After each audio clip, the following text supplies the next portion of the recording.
You are looking at Julian's pronunciation guide, where we look at how to pronounce better some of the most mispronounced words in the world, like this other curious word. But how do you say what you're looking for today?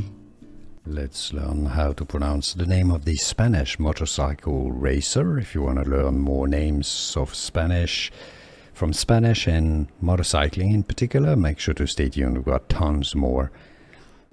The Spanish pronunciation, the way he would say his name: Marc Márquez, Marc Márquez.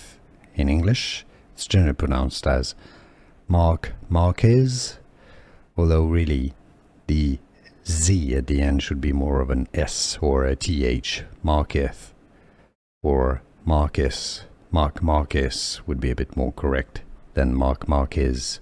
Spanish again, Marc Márquez. Here are more videos on how to pronounce more confusing words and names too many mispronounced. Like this video if you found it useful. I appreciate your support. I'll see you soon and thanks for watching.